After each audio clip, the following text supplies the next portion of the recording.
Good afternoon, everyone. Welcome to this afternoon session. It's been so wonderful sitting in the audience and listening to the previous panelists talking about food and how it unites all of us.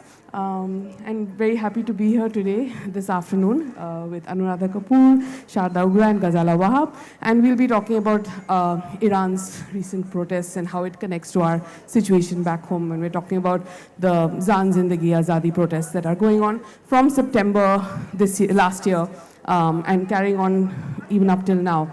As many of you will know, it started with the arrest and then death in custody of a young Kurdish Iranian woman, Mahsa Amini, and then during her hospitalization and then her funeral, from those moments, those very political, fiery moments, the protests spread across the country, and women, men, people of all genders raised the slogan of Zendagi, Azadi, and we're here to talk a little bit about that today and think about how it connects to some of the questions and dilemmas we face here at home. So, a warm welcome to all of you, and I'll just start by asking what these three words, Zendagi, Azadi, or women, life, freedom, mean to you in the context of the work you do as women who are navigating politics, sports, the women's movement in India. And anybody can take this, whoever wants to jump in. Thank you so much, and thank you to all of you for being here in great number, despite the weather not being at its best behavior. You know, this phrase, Zendagi, Azadi, it would sound a bit strange considering how it is being used in a political context to fight against oppression which probably has religious sanction. But in reality, if you see it in the Islamic way, because the women who have used this in the past and who are using it now are fighting against what they see as oppression by an Islamic regime. But this comes from the Quran itself. The powers that women, Muslim women worldwide enjoy, all of that comes from the Quran. And all the oppression that they suffer, whether it's in Iran or in Arabia or even in India, all of that oppression comes from laws made by men in the name of religion for them. So this is gaslighting of the earliest order. The women have been told that you do not understand what is written, so let us interpret it for you. And the way it has been interpreted for centuries, it has actually taken away all the liberty and all the rights which the Quran had promised, or the Islam that had been revealed to the Prophet of Islam. All of that has been taken away by men who have been traditionally, historically, extremely challenged by women, threatened by women. So when I look at this Zendagi, Azadi, it has always been an integral part of my life for the simple reason, maybe I grew up in an environment where very few men felt threatened by women. Maybe women were already so oppressed that they posed no threat.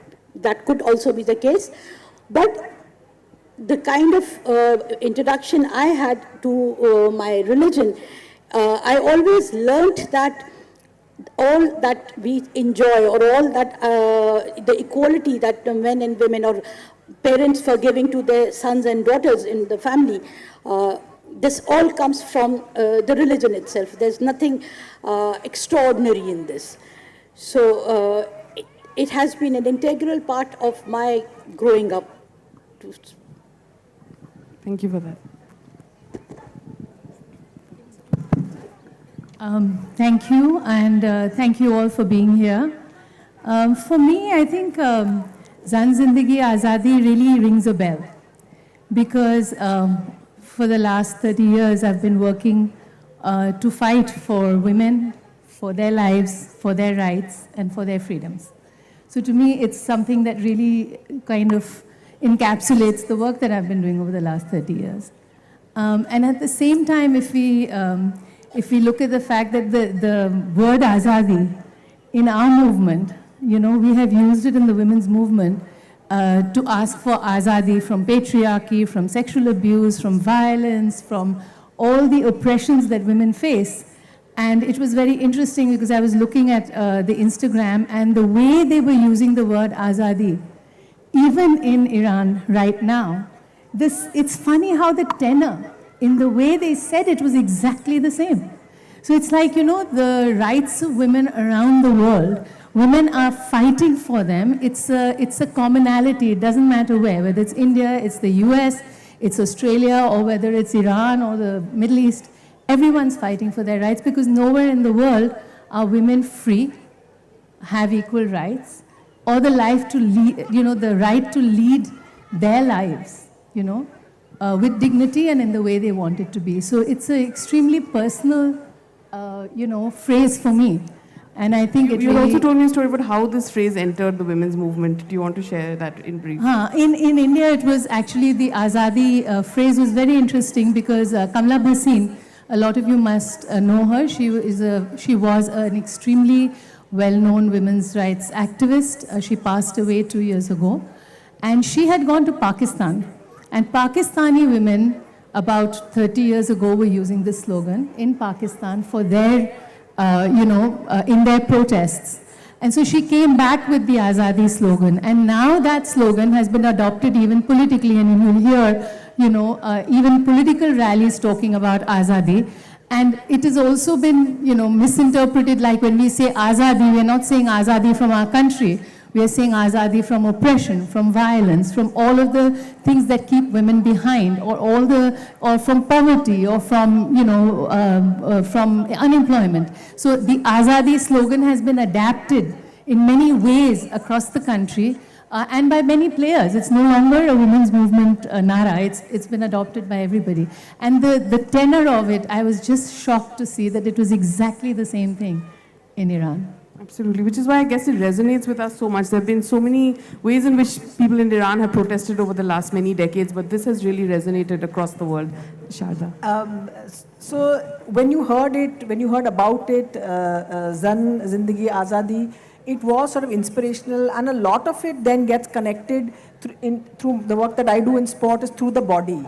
So you are using the woman's body in any way to kind of keep her in a little box, whether it means by saying that you can't go to a football stadium, which is what happened with the Iranian, the fans. One of the fans committed suicide because she disguised herself as a man. She was caught by the police, and then during the trial, she just couldn't take it, and she killed herself. This was about 9 years ago. And similarly, you are seeing this whole thing about women being put into a box when you're hearing about the wrestlers' protest that's just happened in Jantar Mantar, our Indian wrestlers talking about what happened with them. So you've gone back to the same thing, Zendagi, Azadi. When are they going to get it? When is it going to be okay for them to be out there? And even with the athletes, with women, it happens that our families allowed us to take part. So the question of having agency to be able to use your body the way you want, even in sport, that is still, it's not something that's accepted or not something that's taken for granted in so many ways. And like Anuradha is saying, it is across everywhere. You find it across sport in so many forms. And so I think all female athletes would be saying they'll understand Zendagi and Azadi. Absolutely, yeah. In so many ways, the situation in Iran is so specific, but in so many ways also it cuts across issues that, for all of us. So coming to that, we see women's bodies being put on the line, literally, like you said. Whether it's in sport, we see that with women sitting in for nights and nights in Shaheen Bagh. How are women putting their bodies, women and non-binary people as well, putting their bodies on the line to fight for things they believe in across the world? And do you think this is different from the long arc of history and how we've seen women participate in political movements before? You're referring specifically to Iran, I guess, right? Iran and also here. That, yeah. I am just amazed at the bravery of women in Iran. And these are all very young women. They're not old women. They're 90s, they're 20s, they're in their teenagers, And when you're saying they're putting their body on the line, it means that they could be dead next second. They literally are putting their lives on the line. They're not putting just their bodies on the line. And I think it is incredible that they are so fearless. I think they've just overcome fear in some way. And they are out there protesting, knowing that the next minute the morality police or the IRGC can come and they can just shoot them. They can take them and put them behind bars. They can be there forever. They can be killed there. Their families will not know about what's happened. And it's amazing the kind of strength that these young women have shown. And from what I have heard and read in the papers and the news, whatever little we're getting out of Iran, more than 500 people have lost their lives till now from September. It's including women, children, almost one a day. That means these are less than 18-year-old kids who are standing out there, and men. So when we're saying bodies on the line, we're really talking about that. And if we come to, why should we have to put our bodies on the line for something as basic as a right to dress the way I want to, or the right to be able to be the best person I am, or to be able to be educated, or to be able to have access to a job, or any of these things. I mean, these are basic human rights. I mean, every country has signed on that Universal Declaration for Human Rights, but in fact, women are not, getting them. And if you look to India, you look at the Shaheen Bagh protests, the women were out there, because the issues that are affecting women now, women have had enough. I think that's what's happening everywhere in the world. Women have had enough. Now they're not going to wait for somebody to do something for them. They're all out there. And they're going to fight. And we don't know how long in Iran this fight will carry on, because the suppression is huge. And for how long they will be able to carry it out, we don't know. But it's still absolutely incredible, and how fearless these young women are. Yeah, and absolutely. Before I hand the question over, I think this whole question of how dangerous it is, I think the organizers of this festival and all of us also wanted to say that we've tried to reach out to women, writers, sports people, artists in Iran, and it's so difficult to even hear back. Leads go cold, people are not able to speak on social media or message on WhatsApp, and even the idea of bringing an Iranian author here is unthinkable in today's times, but yes. What Ghazala just said, I was at another session about a month or so ago, and one of the findings that came from one of the things I remember, I'm a note taker. So one of the lines that came, it says, पुरुषों की इच्छा को स्त्रियों के लिए कर्तव्य बनाया गया है. That the desires or the wants of men have been turned into duties for women, and you see this playing out in the way that this whole thing about, cover your head, you can't be seen in public. And I'll tell a story about, I was doing a story in the Iranian women's football team that came to play in India last year around this time. And I couldn't get information. And finally, through Instagram, I reached out to someone in Iran who was an artist, a singer, a musician. And she sort of, I don't speak any Persian, and I kept doing Google Translate through messages. I use Instagram like an emailing service. And she kept replying and giving me a little bits of information about the players and now I can't find her anymore. The moment I went looking for her when all these troubles started, I said, let me see if she's doing okay.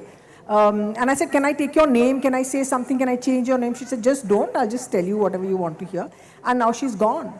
And she could be one of those hundreds of girls that are out there. And on her Instagram, you saw pictures of her singing, not her face directly, but you could hear there was music. There are people just standing on the beach, sort of whirling around in happiness, women, men, young people, older people. But it's literally like they've said, we can't take this anymore. We're not going to do this anymore. And I think the bravery of it is when you're, again, as a sports journalist, I'm looking and seeing prominent athletes that are coming out and talking about it. There is a Premier League division football player who I think first they said he was going to be killed and now he's in jail for 16 years. And these are famous people that are known in their country for whatever they do. And this is men and women, and they've come out and spoken up. And they've disappeared, they've gone, they've been picked up or whatever. And when you're comparing it to what's happening in our country in the face of any kind of protest against establishment, it's a huge difference that you see. I don't know where that comes from, what it is, but it's just terrible. And what are sports people fundamentally? They're unofficial ambassadors of their country wherever they go. And if you meet Iranian athletes, they talk about pride of being Iranian. It doesn't matter what the regime is. That's their pride and identity. That's who they are. And now these are the people that are being arrested and are sort of being kidnapped and are picked up and all that. So it's like this is how power responds to the best ambassadors that your country may have in art or in sports or whatever. Absolutely. Ghazala, would you like to add something? Just going back to the question you had asked about women putting out their bodies out, risking their lives. Just recite a couplet which is "Mushkile itni padi mujh pe ki aasan ho gayi." So whenever you are faced with a situation to which no easy answers are available, then you have no choice but to come out and put everything that you have out there, no matter what the risk is. What we have seen in Iran now, if you just go back a little bit more, then we had this Arab Spring happening, the similar force of young out on the streets, and once again it seemed that the revolution was about to come and things will just drastically change for the better. Of course, none of that happened because revolutions do not happen only by the force of the youth alone. A lot of geopolitics has to coalesce in that moment. In India, we have seen Shaheen Bagh. The first 4 weeks were, to use this word loosely, magical. It seemed that that was actually the Indian Freedom Square. There were women, there were children there, and men were all in the background. There was music, there was poetry recitation happening. There were street plays happening. There were artists sitting on the pavement drawing. And one only had to go there to savor in the atmospherics, which was so uplifting, so enriching in every manner. Again, led by women, entirely by women. And it seemed that if anything was to happen, if the government was to come down on them, which it did in a very different manner a few weeks later, but if it was to do there, the biggest brunt of that retaliation would have been borne by women. You look in Kashmir, after the revocation of Article 370 in 2019, the first protest which was carried out in the downtown part of Srinagar was led by women. And there were these women faced with weapon-wielding soldiers, shouting slogans, abusing them, inviting the Rotan themselves. So I think historically, women have always been fearless, and it is this fearlessness which induces insecurity in men. So which is why it is not just the religious laws, it is also the civil laws. You see, and the whole civilization is based on the premise that one has to lead, the other has to follow. Our economic laws, even the wages, there's complete inequity everywhere. Because it is presumed that one is a provider and another is a homemaker, or somebody who is going to not need that sort of money for the job that person is doing. So everywhere are laws, inheritance laws, in India also, so skewed against women. So there are a lot of areas where this discrimination pervades, and I keep going back to the same thing. It is because the insecurity that a fearless woman induces in everybody else who comes in face to face with her. I'll just jump in quickly, what she said about women being fearless. So after the Iranian Islamic Revolution in 79, women were banned from any kind of sport. And one of the reporters I was talking to about in the course of doing this story, he said even in 79, women would play illegally on the street. They would play football illegally on the street. And at that time, maybe it had not been institutionalized and crystallized and made so hard, the morality police, that they didn't know what to do with this, And then, of course, things have changed over the last, say, 20, 30 years. 50 years now. But their first response was to play on the street. So you can't stop us, you know. Yeah, and we were discussing how from the beginning of the Islamic regime, women have protested. Would you like to talk to us a little bit about how the women's movement has evolved in Iran? Have things become better, worse, and what has brought us to this moment? Okay, so first of all, I have to say that I am not an expert on Iranian women's history. Okay, so what I know, whatever little I've gleaned and understood, I can talk about. And it's really interesting that I think the first I was reading up, there was in 1852, there was an Iranian woman who was the first person who actually protested against the burqa in 1852. And she was killed. So the protest started from there. And it's interesting that when men need women, okay, they use them. And so when the constitutional reforms were happening in Iran, women were working with men to get the constitutional reforms in Iran done. And then when they came, women weren't given the right to vote. So, you know, it's a little bit like when during the war, women were working in the factories. The moment the men came back, women went back home. So it is like you play this game as long as we'll let you play it, and then you go back. And then with the Shah, what happened was there was actually quite a lot of increase in women's rights in Iran.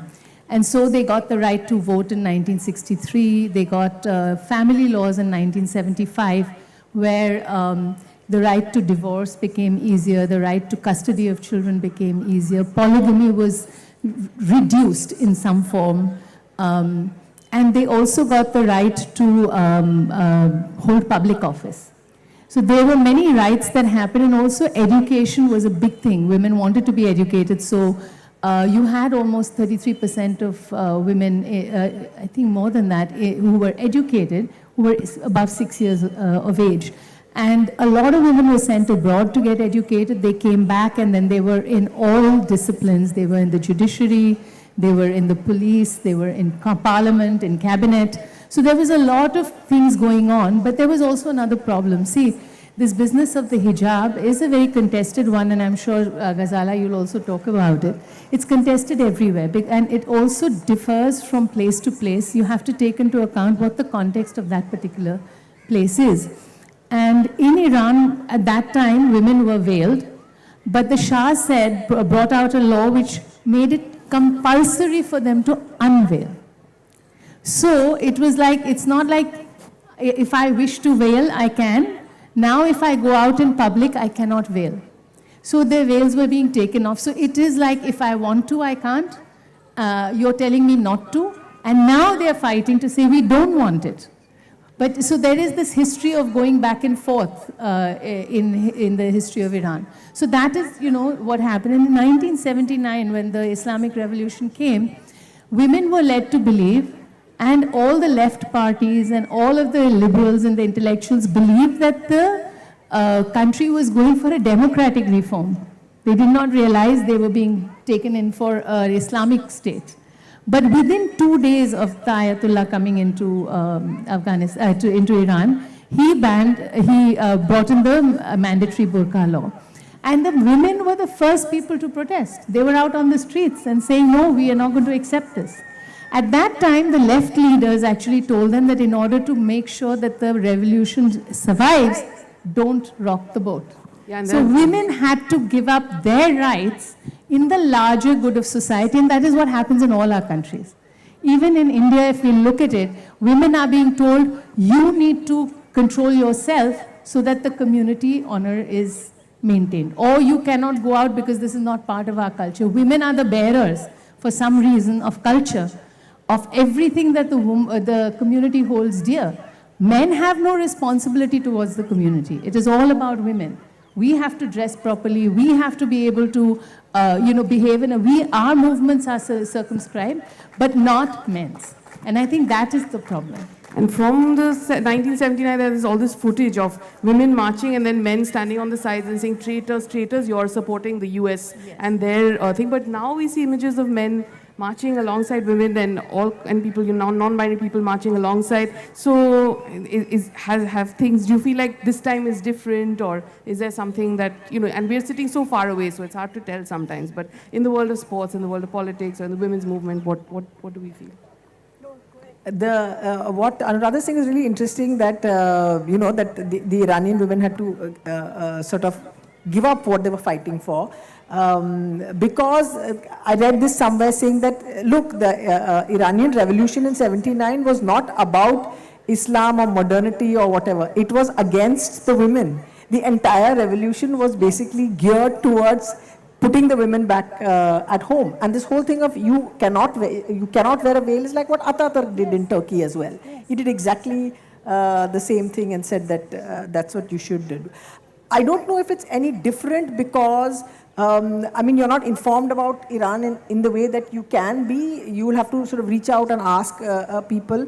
But there are so many dichotomies in how sport and women in sport in Iran are handled. For example, they have a very good football league that has been going on for 15 years. It's called the Kausar League. Their women players go and play in France and in Belgium and in leagues there. But they have to be fully covered from head to toe. And none of their matches are even filmed live, never mind broadcast. They're not even filmed. So it's almost like they are rendering their effort or their sport or their participation with their body invisible, like it's not there. And whenever anyone goes to watch and they want to film it on Instagram, then the cops come after them, So, I was reading of all the athletes that were involved in these current protests, and amongst the women athletes, the range of what they do is astonishing. You would think that, because the law is so harsh that they won't be doing all this, but they do. There are rock climbers, mountain climbers, chess players, snowboarders, so that's the kind of activity that they're there and they have, and they'll proudly tell you that this happens, but you don't know in what kind of atmosphere it happens. They can't be watched by men playing. So there's no man anywhere when women are taking part in sport in any form. So it's a very, very strange situation, but they're there, they're competing, they go to the Olympics, and then what can you do? Everyone's watching you. They won Olympic medals, women have won medals. And the Olympic movement is trying to say, that you have to have men and women on your team. You can't send, like the Saudi Arabian team had at one point, only male athletes. You have to have women, even if it's just one.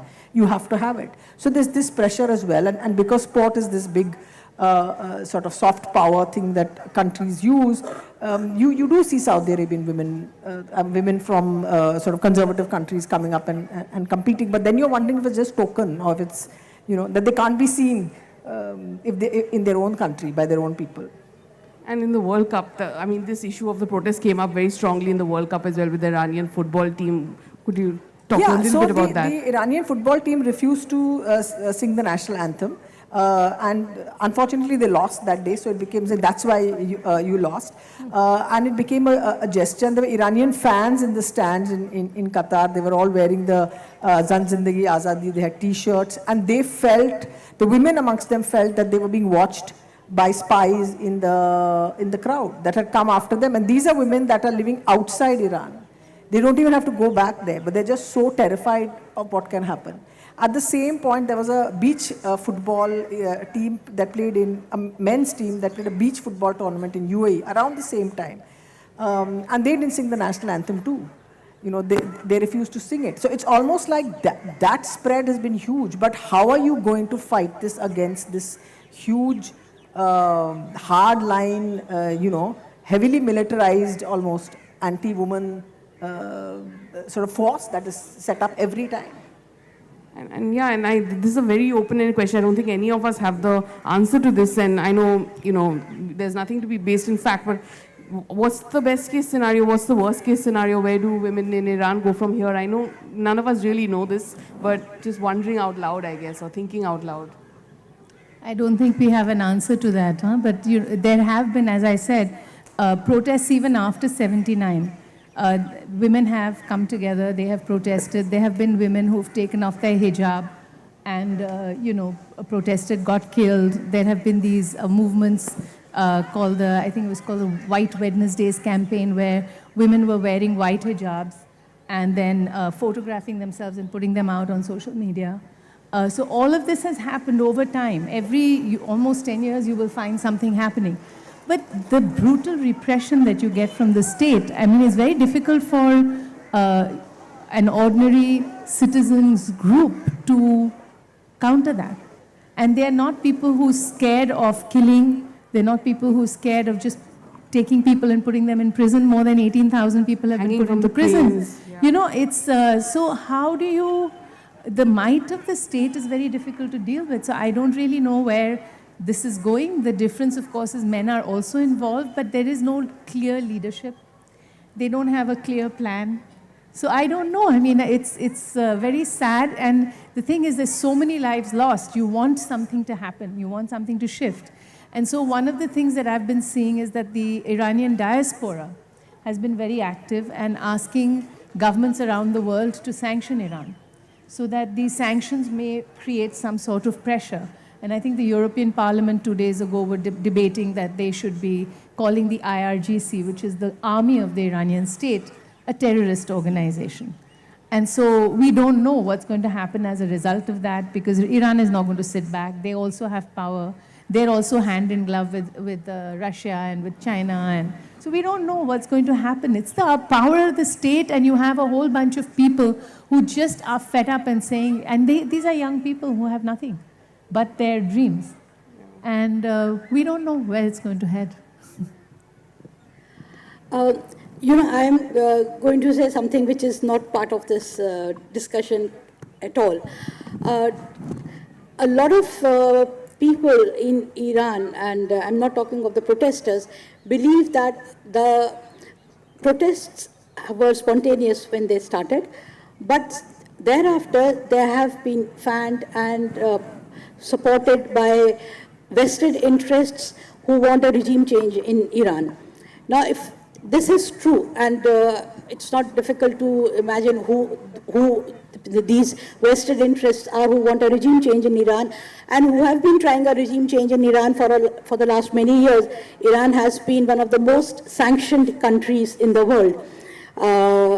And despite that, the Iranian industry has not had a setback.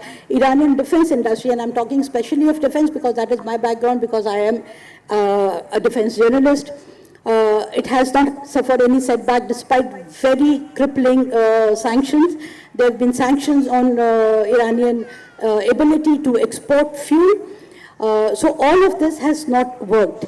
Now, whenever you have sanctions, your regimes become even more oppressive because the world's stake in you diminishes. So when the state diminishes, the world's influence or world's ability to influence events in your country diminishes too. I mean, Iran is not the only example of this.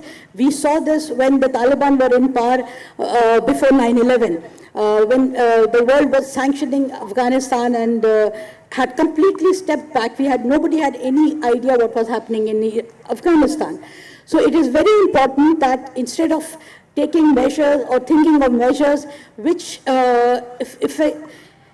essentially harm the people, because sanctions do not harm regimes or the government. Sanction harms people. So anything which harms the people, in any case, will strengthen the regime. So it's a no-go situation there. Now, we know this conflict is going on in Ukraine and the Russia-Ukrainian conflict. You can imagine the extent of Iranian capabilities that it is supplying equipment to Russia. Our biggest defense supplier is Russia. A bulk of Indian military capabilities come from Russia. Iran is supplying to Russia. So you can imagine the level that we are talking about right now. So it is all very well to say that, yes, these people are brave and they are risking their lives and limbs fighting for their rights. But essentially, we have to also understand that people who are probably using them to fight their own petty wars are imperiling their lives and their futures, lives and careers of the and future of these young people. And here now I just want to come back to India, because we've spoken a lot on Iran, and there's much to talk about India also when we are talking of oppression of women, and when it comes to the question of choice or their rights. The incident which happened in Udupi in Karnataka had a huge parallel to what has happened in Iran. And I'll tell you why. In Karnataka, again, vested interests thought they could get their way around by using school-going or pre-university girls to come out on the streets and protest. Now, a lot of Muslim girls, they wear hijab to their schools, to their colleges, wherever the uniform doesn't proscribe it. A lot of institutions allow this to happen. In Udupi also the same thing was happening. They came back after COVID and they were wearing the hijab. The principal said, no, you can't wear the hijab, you go and sit outside. You have to take, if to enter the classrooms, you have to take off your hijabs. They refused to do that. In normal, just think about yourself or ourselves. If we are told by our principal that you cannot wear this to school, would you sit outside and protest or meekly take it off? The immediate response of any school-going child would be that I have to listen to what the principal is saying. I can come back home and complain about it to my parents, but where do you get the courage to stand up to your principal and say, no, I am going to protest now, I am going to sit outside and protest? You need external support for that protest, protest to reach some place. And that is what happened. As it transpired, they were being supported by a Muslim students' body, which had swung in action because the Hindu students' body was reaching out to these women. So obviously, number is a strength. How can Muslim women go to ABP? They should come to a Muslim organization. So this politics was being played out. Women were put on the line. Now these women have stepped back. Their parents have pulled them out.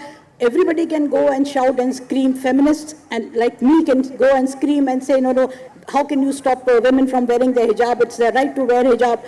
But the fact is, on the ground, these are the women who have suffered. These are the girls who have suffered. Newspaper reports have come out that over 2,000 of them have pulled out of pre-university education. Many of them have now gone to private institutions, which was not their first choice. So eventually, the politics was being played on women's body. And this is what I call the politics of hijab. It is not just here. In Iran also, it's politics of hijab. I don't know who all are playing this politics in Iran, using women again as a front for their own vested interests. I hope there is a peaceful resolution to the problem in Iran, just as I was hoping against hope that there would be a peaceful resolution to the problem in Karnataka. Of course, too much to wish for. Peaceful resolutions do not happen like that. And if I have 2 minutes more, then probably I wanted to speak a little bit on hijab, because a lot of people confuse it with choice, rights, and a woman's basically rights. My position is different. My position is women think it is a question of their choice and the question of their rights to their body to wear a hijab. They should wear whatever they want to wear. But when you wear something because you think your religion asks you to do it, then it is important that you know what your religion asks you. If you are told that your religion says you have to wear a hijab, then you need to find out where your religion says that you have to wear a hijab and in what context it is being said. Of over 6,200 Quranic verses, only 4 verses pertain to appearance. And of these 4 verses, only 1 talks of hijab and addresses only women. The first 3 verses, they address both men and women, and the focus is on modesty, both of your gaze and your appearance. Only the 4th verse, it talks of a woman covering the body, pulling the outer garment over her body so that she is recognized as a Muslim and is not harassed. Those are the lines. The context is very important here. The context was that there was this third very decisive battle between the newly formed Muslim community and the Meccans. And they had created a huge confederacy of the Meccans and the Jewish tribes. So Muslims were vastly outnumbered. They were under siege for a long time. And during the siege, the men and women were being harassed, heckled by the people who had laid siege. So whenever a woman would go out, she would be troubled by the hecklers, even to relieve herself at night if she went out in the open. So they were extremely vulnerable. Subsequently, they won the war against all odds. And then these verses were revealed, in which there are very harsh verses against those who betrayed them, which included the Jewish tribes, against those who pretended to be Muslims, because anybody to come close to their encampment had to pretend to be a Muslim, so that that person would be invited in or allowed inside, and then that person would come in and trouble the believers. So very harsh verses against those who were pretending to be Muslims but were not Muslims. And the only verse on hijab, which is there in the Quran, that has come. Today, when you speak to any Muslim person, they do not want to talk about the Quran. They do not want to say that, yes, it is there in the Quran. They'll talk of an ancillary document, which is called the Hadith, which is basically a compilation of the sayings and practices of the Prophet as well as early Muslims. Now, the reason they don't want to talk about the Quran is because there is nothing in the Quran which tells a woman to make herself invisible or to move around like a mobile tent. So they immediately say, no, look at the Hadith. Hadith says this. But if your faith is on the book of God, how can you base your rules on book made by men? Hadiths were written or compiled by men. So these are the things, if you know, and on the basis of this, if you are waging your war, that yes, I know this is the truth. My religion does not prescribes this form of dressing, but I still want to do it. I find it stylish. Fair enough, do it. So your choice should emanate from this knowledge that I am doing something out of my free will. It should not come from the fact that my religion is asking me to do it. If I don't do it, I'll be less of a Muslim. Right. Thank you. You touched upon so many things. You first of all spoke about like this intersection of the personal, the cultural kind of resistance, but also then how it intersects or sometimes comes in conflict with global geopolitics, how the world economy functions and all of that, and then brought it home and went back to an earlier point that you made about the Quran and how within it perhaps women's rights are more protected than we think. But again, coming to this whole question of culturally or personally being for or against something, culturally there being a kind of need to question or debate it, which the women's movement also has seen. Then how it plays out politically when there's a kind of authoritarian power in place here at home as well. And then finally, you know, and people are being manipulated because of that. And legally, finally, what our constitution and what our laws guarantee us. And the question of the hijab has, you know, taken up different points in within all these frameworks. So, I mean, what do you think? How has this kind of debate or question around the hijab evolved? And what is it particular to this political moment where the BJP is in power and we have a Hindu right-wing nationalist government? How does this issue then get further complicated at this particular moment? And also the tent comment is something that Boris Johnson said. So again, I think, you know, that's just something that, again, if we talk about personal choice, it's really up to how people decide what that is. Yeah. Yeah, so whilst I totally get what you're saying, Ghazala, about, you know, you need to know before you make a choice. That's the best case scenario. How many of us actually have that space to make that choice? And a lot of women are not in that position. And as you said, a lot of them are not going back to the Quran, they believe in the Hadith. So there's also a belief factor, there's a faith factor. And what I have seen is as our country is getting more and more communalized, and we are having a pushback against the Muslim community very clearly on what they eat, who they marry, what they're going to do. I have noticed that in the communities that we work in, and this is true of all communities, I think, which are Muslim in Metia Bruce and in Diamond Harbour, but more so in Metia Bruce, that the visibility of my being a Muslim, my Muslim identity has to be reasserted because it is under siege. And who will bear the brunt of that is always women.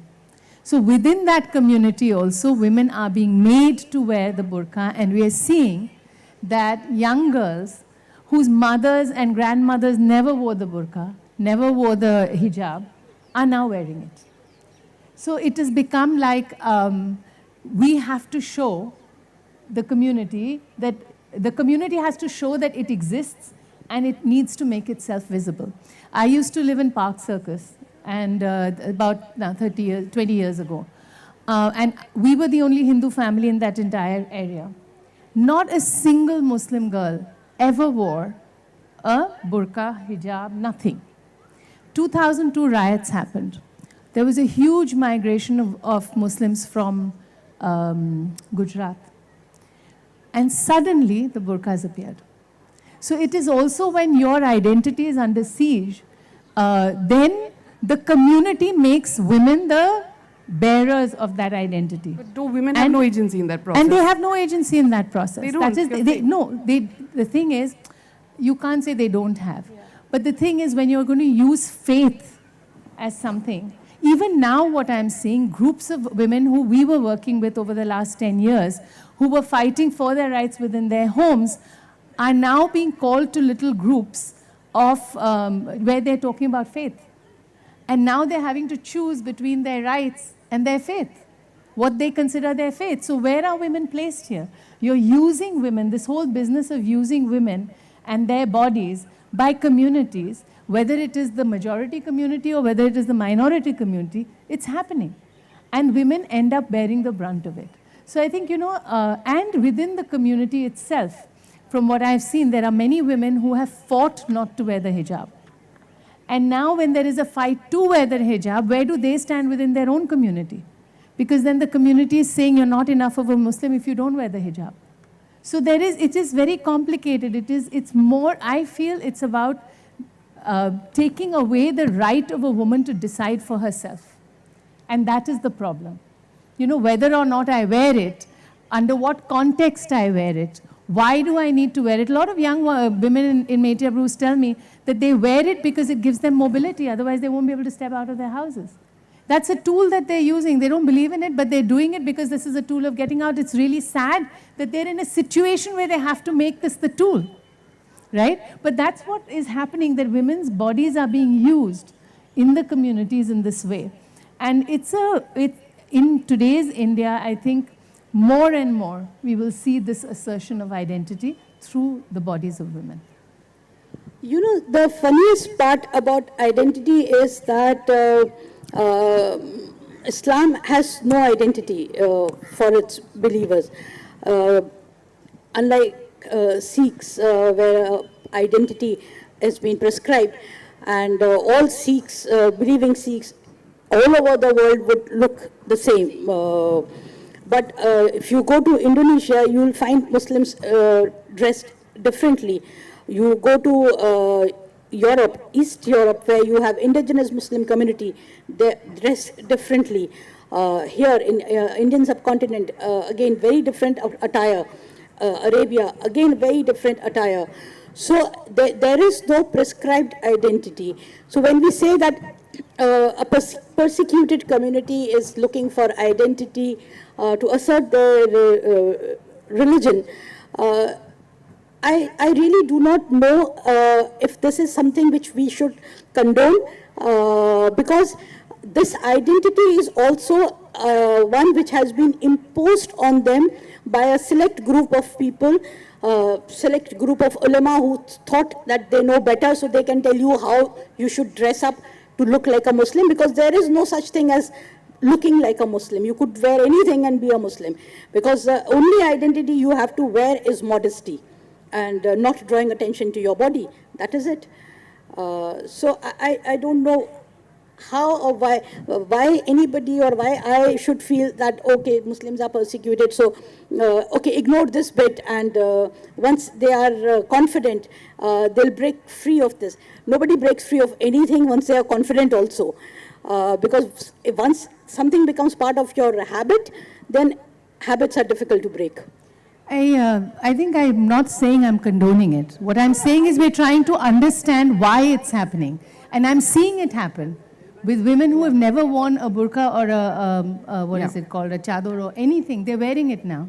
The identity, as you said, there is no prescribed identity maybe, but as you said, there is a select group within each community that is deciding for that community, and it is the ulema. They have a huge sway in the community. And so this is a problem. And I'm saying that the women are being used. That's why I said women bodies are being used to create an identity that actually, and you're right, if you look at it even in terms of dress, in Bengal, all Muslim women are wearing saris. Yeah. All Muslim women wear saris, right? Even in Bangladesh, Muslim women are wearing saris. So it's this business of now, in Pakistan, Muslim women were told, stop wearing saris and start wearing a salwar, because that's more Muslim. This is all created. It's not part of the culture, but you know, it is a way of assertion by some people in the community who will get something out of it. I think we've come to a point where we have actually more questions than answers in this discussion, as it happens always, and I guess any good discussion sort of opens up more questions. So we'll open it up to the audience in case anybody has a question at this stage. Yeah, I see some hands. We'll just take 2 questions, please. And a question, not a comment, please. Yeah. Yeah, hi. Thank you for this discussion. I have 2 questions, but okay, you can take one of them because you are allowing only 2. One is directed to Sharda. Sharda, what happened with the Iran football team, them taking up a stand when there was so much at stake, and not just a World Cup, their lives were at stake, their families' lives were at stake. Now, it was not something that was affecting them directly. I mean, in the sense that they were all male football players. Okay, they had women at home and stuff. But my question is, do you see that happening in India at all? Never. I mean, no sport, right? Unlikely, except what we saw with the wrestlers at the moment. Okay. You know, so something like that, but extremely unlikely because of the fact that there are vast commercial, which someone called the Independent Sovereign Capitalist Republic of BCCI. So, I mean, because eventually who are the teams that you want to stand up for? The footballers are much more confident in that sense. Football has a certain sense of agency. Footballers have more agency than any other team sports people in this country, I think. So you've got the hockey team, the cricket team, and the football team. That's your 3 main teams that you've got, and the badminton team. So you will look to the cricket team, who are your biggest superstars. We saw what happened when the farmers' protests took place, and when they were, some of them spoke up, few of them, very few. Shaheen Bagh, absolute silence. So. And one final question. Actually, maybe not never. Let's say at this point, no. Let's hope it will. Never say never. Hello. Good afternoon, ma'am. My name is Abhishek Roy. I just have a question, a query, you can say. Am I allowed to ask about Quran? Yes, sure. Is this anything written in Quran to do some unhealthy or malpractice? What? The thing is that people here in inferior places in Kolkata, they are being told to do some malpractices in the society and telling that it is written in Quran. They are not educated. I think we don't know how to answer this question because it's not specific, but...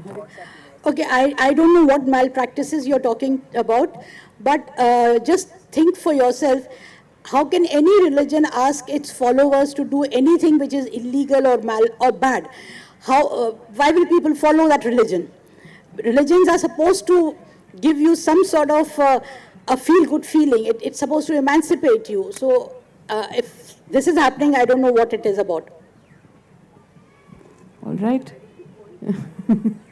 That's a wonderful, good point to stop this discussion at. Thank you all for being an engaged audience. Thank you to all of you to sharing such personal opinions as well, but all your experiences over the years. Thank you.